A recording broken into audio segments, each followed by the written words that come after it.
Manfaat nggak? Manfaat? Kalau nggak pakai ini nggak akan kedengeran, betul ya? Atau mungkin saya harus teriak-teriak, tapi gara-gara ini saya ngomong pelan kayak begini, kedengeran, ya. Tapi coba kalau benda sebermanfaat ini melekat dengan tangan saya. Saya mau makan susah, mau mandi susah, mau cebok susah, ya. Segini teh bermanfaat, dan segitu teh melekatnya di tangan, tapi tetap bakal jadi masalah, apalagi ngelekatnya di sini. Ya. Tapi masalahnya sulit kok, seolah tidak ada jalan keluar. Gini, ibarat begini, ya. Bayangin semuanya lagi nyetir mobil, udah. Terus kacanya tanah semua, kotor, coklat, gak kelihatan apa-apa, gak kelihatan jalannya. Nyetir kecepatan tinggi, nyetirnya gelisah atau tenang? Gelisah. Takut atau tenang? Takut atau gelisahnya karena apa? Karena jalanannya tidak ada atau karena jalannya nggak kelihatan? Jalanannya mah ada kan? Ada, cuman nggak kelihatan. Jadi takut, ini kapan saya harus ngerem? Kapan saya harus belok? Mana takutnya depan jurang? Berarti gimana kalau pengen kelihatan? Bersihin kacanya, udah selesai. Ya, begitu kacanya bersih, oh kelihatan depan harus ngerem karena ada tembok. Maka sama. Jadi kita ketika akhirnya hijrah ya tobat atau ada, nggak usah. Pokoknya punya masalah aja. Terus kita mikir, ya Allah kok tidak ada jalan keluarnya? Bukan gak ada jalan keluarnya. Tapi jalan keluarnya belum kelihatan. Gimana dong biar kelihatan? Ya kayak tadi, dibersihin kacanya. Kalau orang berarti di mana? Dibersihin dirinya. Ya dia tobat, ya dia apa. Kok saya ketipu kok? Padahal saya kan gak pernah nipu. Oh, hukuman itu gak harus selalu sesuai dengan dosanya. Ya, kayak contoh misalkan seorang suami selingkuh, istrinya soleha, nggak mungkin Allah demi ngebalas si laki-laki ini bikin si istri soleha ini jadi pengen selingkuh, nggak mungkin. Akhirnya gimana buat gugurin dosa dia selingkuh nih? Bisnisnya dibikin bangkrut, padahal dia nggak pernah nipu orang dalam urusan bisnis. Nggak harus sama kan? Nggak harus. Tapi kalau itu bisa jadi penggugur dosa, ya udah. Karena aslinya yang paling berbahaya bagi kita itu bukan julidnya orang, bukan dengkinya orang, bukan siriknya orang, bukan jahatnya mulut orang, komenan netizen. Yang paling bahaya buat kita cuma satu. Apa? Dosa kita sendiri. Ya. Kita udah hidup lempeng bener lurus, tahu-tahu dijulidin orang, ya udah atuh. Emang laku omongan dia di depan Allah gitu aja.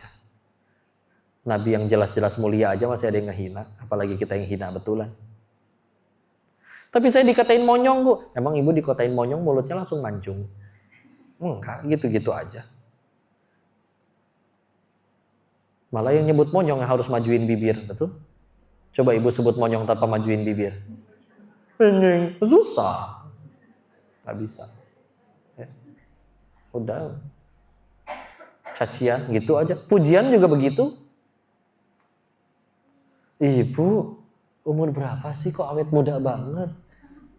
Ih kok bisa aja, ibu udah 42 atau masa sih kayak 41,5 ya? Lumayan Bu, 6 bulan. Nah dulu saya pernah ceritain cukur kumis, cukus kumir, cukur kumis. Ketemu teman-teman dibilang, wah lu cukur kumis bro? Iya. Wah kelihatan 4 menit lebih muda ya. 4 menit tuh lumayan lah ya, sekali sholat. Jadi ya gitu aja. Lagian kadang orang ada maunya Bu, muji. Ibu kok awet muda sekali. Oh bisa aja, pengen minjem duit berapa? Udah tanya aja langsung. Gak gitu Bu, tapi boleh sih cepet mah. Gitu. Jadi ya gitulah. Jadi ketika nanti, wah kalau dari lihat wajah-wajahnya mah kayaknya hijrahnya udah pada lama ya.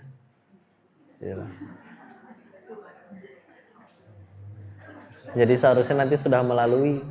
Kalau jujur kalau Koko ya, itu fase pembersihannya Bu, itu 3 tahun. Aku pulang 2017, itu sampai 2020, sampai bahkan menjelang ke 2020 lah. Itu asli.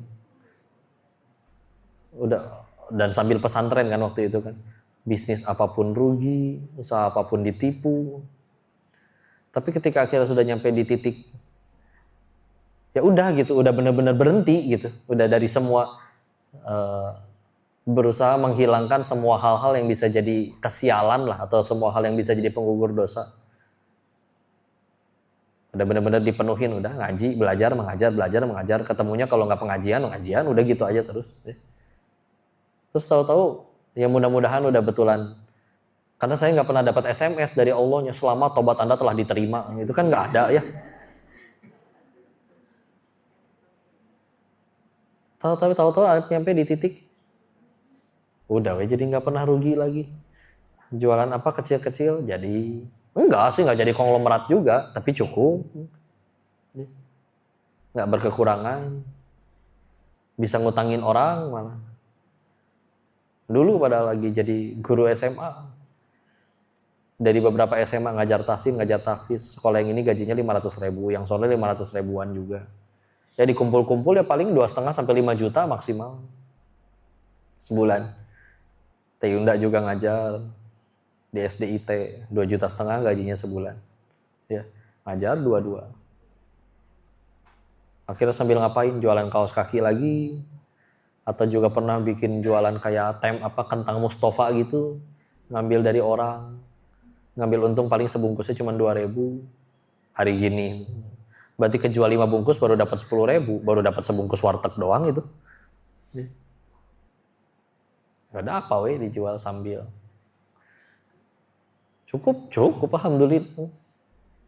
Bisa ngutangin orang, meskipun yang ngutangnya 200, nggak ngutang 2 miliar juga ya.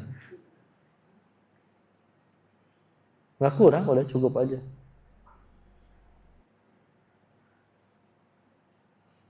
Udah segitu aja ceritanya ya.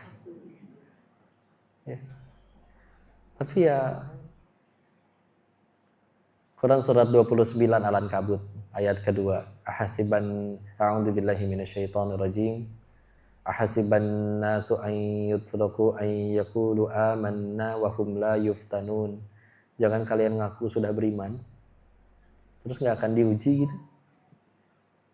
Atau Al-Baqarah 155, walanabluwannakum bisyai', ada ayat, jangan nanti kalian akan diuji dengan kehilangan harta, kekurangan jiwa, kekurangan buah-buahan. Sampai nanti di ayat 214-nya mereka akan berkata, mata nasrullah, kapan nih datang pertolongan Allah?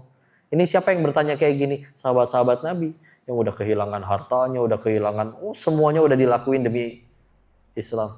Mereka aja sampai berkata, ini kapan kita ditolong Allah? Ditutupnya sama tadi, balik lagi ke 155. Di akhirnya apa? Wabasyiris sabirin. Berikan kabar gembira kepada orang yang sabar. Siapa yang dikasih kabar gembira? 156-nya. Al-Baqarah 156. Alladzina idza asabathum musibah qalu inna lillahi wa inna ilaihi raji'un. Adalah orang-orang yang jika ditimpa sesuatu dia akan berkata, sesungguhnya kami ini milik Allah dan akan kembali kepadanya. Jadi kalau kita sulit bahagia karena kita terlalu banyak melanggar ayat ini, udah jelas-jelas semuanya punya Allah. Di aku, pantesan ngambek.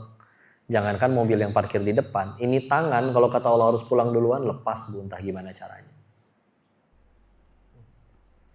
Ngambeknya kan ngerasa milikin, ini kan hartaku, ini jabatanku, gini deh. Ibu ada yang datang ke sini naik mobil? Ada? Misalkan nanti nyampe depan parkiran ternyata misalkan mobilnya hilang, sedih nggak? Sedih, apa-apa manusiawi. Maka orang berkata, oh berarti sedih itu karena kehilangan. Oh serius, pertanyaannya kalau ganti. Bapak ibu kenal sama Mang Sukri? Enggak, tetangga saya. Enggak kenal ya.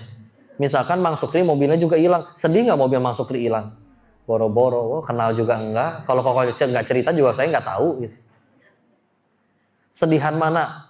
Yang hilang mobil Mang Sukri atau mobil ibu sendiri? Berarti aslinya kita sedih itu bukan ketika kehilangan, Tapi ketika kehilangan sesuatu yang kita akui sebagai milik kita, kita sih ngaku-ngaku. Kalau sekedar sedih karena kehilangan, berarti ada orang nih, ada encek-encek di Bolivia misalkan, kehilangan motor, kita sedih dong satu dunia. Enggak, tahu juga enggak. Kita baru sedihnya kapan? Pas yang hilang punya kita. Nah, ngaku lagi tuh punya kita ya.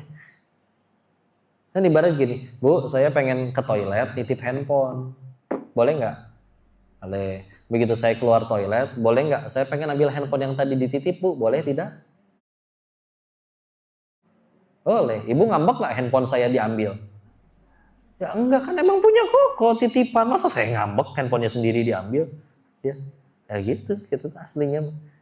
Ibarat kayak Allah kayak gitu. Hai hamba, nih ya titip ya. Ini harta, ini jabatan, ini popularitas, ini kekuasaan. Buat nyari tahu, kamu tambah baik atau enggak? Ternyata tambah ngaco. Diambil biar nggak tambah ngaco. Karena banyak yang setelah kaya, sebelum kaya tahajud terus. Giliran kaya, dagangan laris, nggak tahajud. Subuhnya aja jadi telat. Sholatnya jadi telat wae. Ya, diambil. Cuma begitu diambil kitanya, itu kan punya aku. Aku udah tabung selama 20 tahun, aku udah ngerintis selama 30 tahun. Ih, ngaku-ngaku sih. Ya terlalu memiliki. Bu, nanti tidak usah terlalu cinta sama suaminya. Biasa saja. Berarti kita jadi diam aja, nggak sopan sama dia. Tetap sopan, tetap layani. Tapi bukan supaya dia cinta. Hanya karena Allah suka. Udah, itu aja.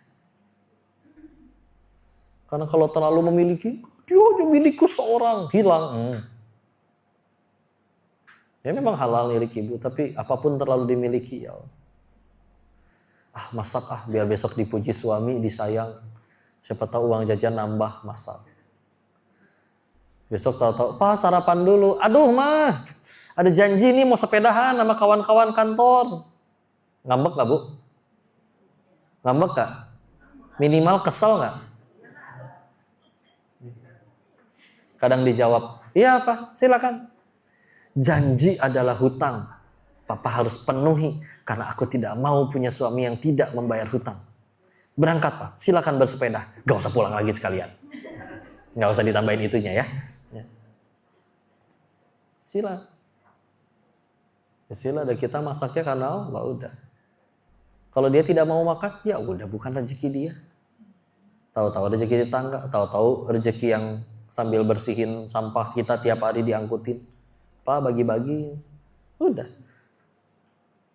Bu, ibu masak, si bapak mau atau nggak mau makan masakan ibu, tetap jadi pahala nggak? Tetap.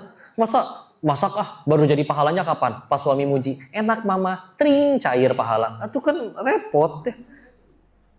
Misalkan gini deh, ibu, yuk ayo bangun masjid tadi, misalkan wakaf, ya udah nih kok 10.000. Terus ternyata masjidnya belum jadi, kitanya meninggal duluan, misal. Nanti di hari akhir kan dapat buku catatan amal. Giliran dicek, kenapa tidak kecatat? Engkau tahu ya Allah tanggal segitu, jam segitu aku ngebangun masjid sedekah 10.000, kenapa tidak tertulis? Tidak mungkin dijawabnya kayak begini. Ya kan masjidnya belum jadi pahalanya belum cair. Nggak mungkin. Masjid belum jadi, duit masih di kantong, hati udah niat, udah ada pahala niat.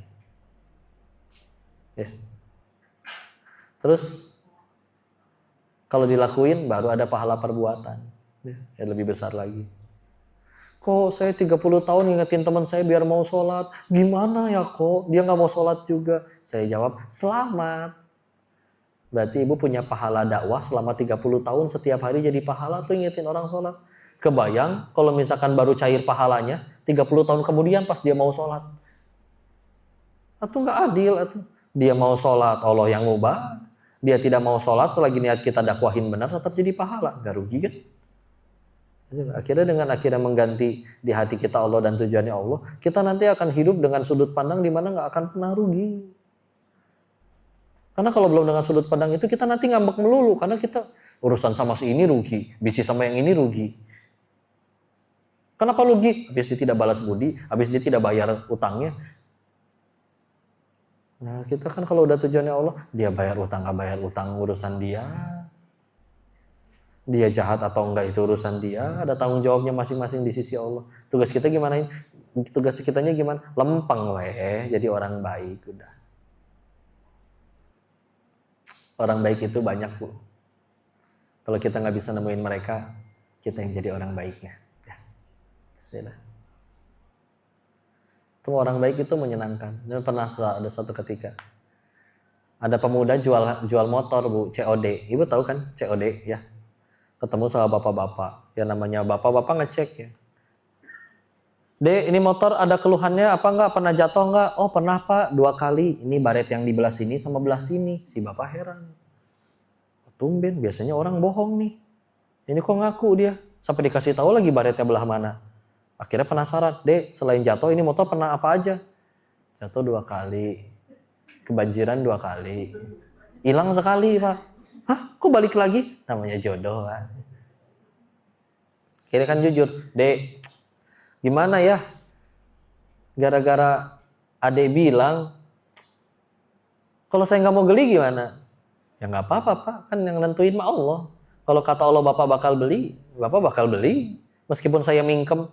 Kalau kata Allah Bapak nggak bakal beli, saya mau bohong kayak gimana juga gampang. Dibikin duit Bapak ketinggalan atau ada urusan lain yang lebih penting jadi nggak jadi beli. Gampang. Iya nih, Dek. Saya jadi nggak tertarik gara-gara Adi udah bilang tadi jatuh kerendam segala macam. Maaf ya, Dek ya. Ya udah nggak apa-apa, Pak. Doain aja. Nanti udah jadi aman. Iya. Iya, saya jadi nggak tertarik sama motornya, Dek. Tapi saya jadi tertarik sama Ade. Ade udah nikah belum, Dek? Nah, plot twist ya. Dijawab sama si Ade, belum, Pak. Emang kenapa? Kata si bapak, sama, Dek, saya juga belum. Iya, dikira mau dinikahin ya? Enggak, terserah saya ceritanya. Ya.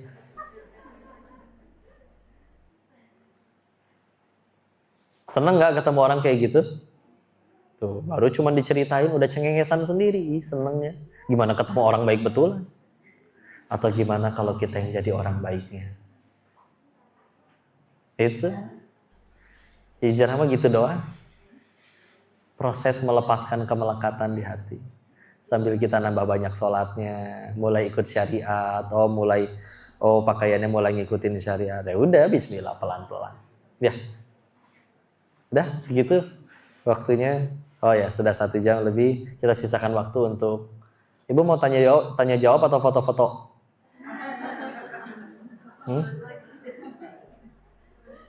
So, kalau ada yang mau ditanyakan silakan. Tapi kalau tidak pun kita masuk ke tadi ya. Tadi katanya bagi yang sudah ini buku, maka katanya harus foto satu-satu. Nanti saya fotoin lah, ya. Atau nanti katanya ada tanda tangan juga. Nah, tanda tangannya nggak harus tanda tangan saya, Bu. Boleh tanda tangan Ibu masing-masing, silakan. Ya. Jadi kan lebih memudahkan, ya kan? Ya. Begitu, ya. Silakan saya kembalikan dulu kepada Ustazah MC kita, silakan. Baik, terima kasih Korea Sri untuk sharingnya pada hari ini. Jadi kita tidak ada session Q&A ya, Pak ya. Iya, nggak ada yang angkat tangan kan? Kita akan tukar dengan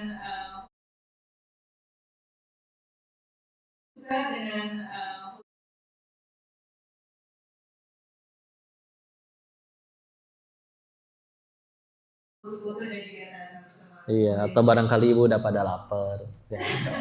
Baik, akhirnya kita sampai di penghujung acara, yaitu doa bersama yang akan dipimpin langsung oleh komoditis ya sebentar lagi. Sebelum kita berdoa bersama, saya selaku pembawa acara pada hari ini jika terdapat salah kata ataupun sikap yang kurang berkenan di teman-teman semua ataupun khusus sebagai tuan rumah, saya mohon maaf yang sebesar-besarnya.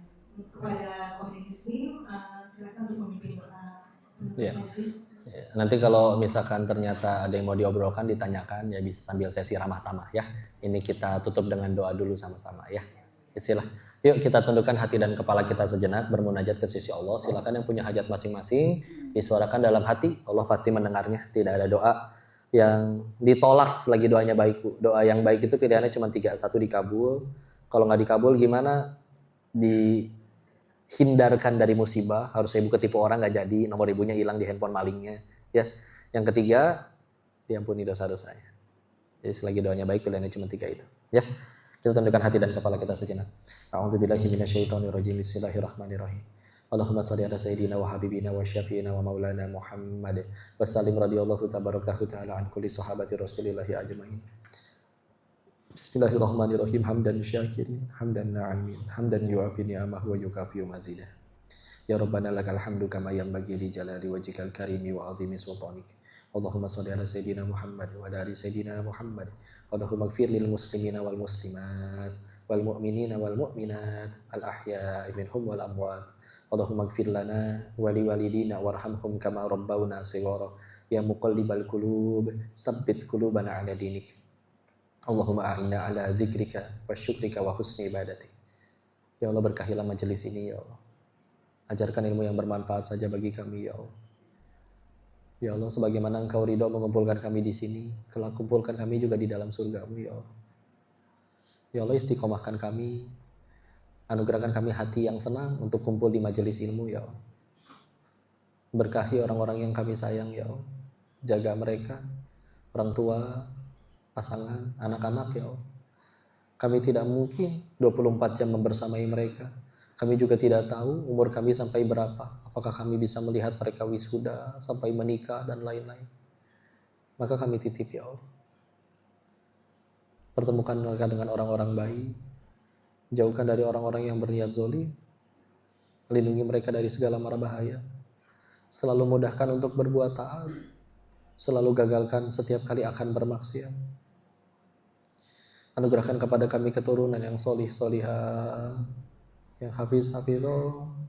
Rabbi habli minas solihin, Rabbi habli min ladunka dzurriyyatan thayyibatan innaka sami'ud du'a.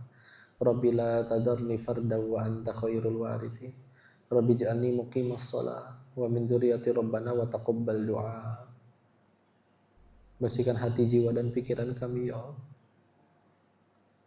Ampuni dosa-dosa kami yang terang-terangan atau sembunyi-sembunyi, sengaja atau tidak sengaja, telah berlalu maupun baru akan terjadi. Ampuni ya Allah. Ini hamba-Mu yang takut atas dosa dan ganjarannya sendiri ya Allah. Tapi kami juga tidak tahu harus memohon ke siapa lagi selain hanya Engkau ya Allah. Hanya Engkau yang kami tahu punya kuasa mengampuni dosa. Ampunannya lebih luas daripada murkanya. Ampuni kami ya Allah. Jangan biarkan kami wafat sebelum taubat kami Engkau terima ya Allah. Jangan Kau biarkan kami wafat sebelum dosa-dosa kami Engkau ampuni ya Allah. Izinkan kami tutup usia kami kelak dalam keadaan husnul khatimah ya Allah.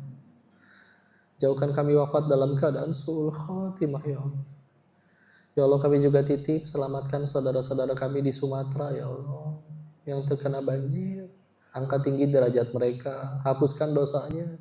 Kalaupun ada yang harus wafat, jadikan syahid dan husnul khatimah ya Allah. Selamatkan juga negeri ini ya Allah. Anugerahkan wakil rakyat, pemimpin yang beriman, yang takut kepadamu ya Allah.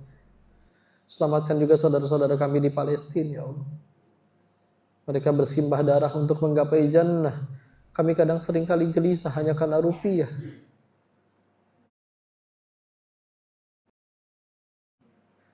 Bebaskan mereka dari penjajah ya Allah. Dan tanamkan iman yang menghujam di hati kami ya Allah.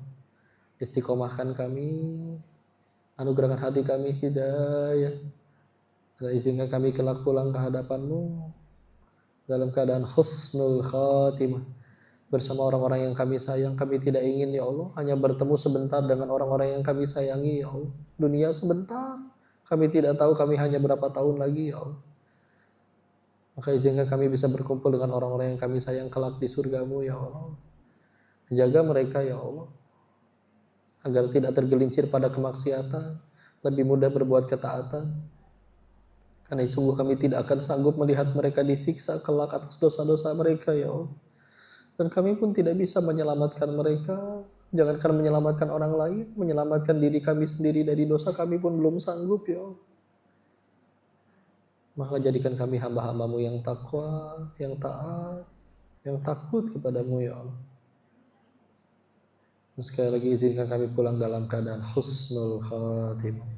Rabbana atina fid dunya hasanah wa fil akhirati hasanatan wa qina adzabannar. Subhana rabbika rabbil izzati amma yasifun wa salamun alal mursalin walhamdulillahi rabbil alamin.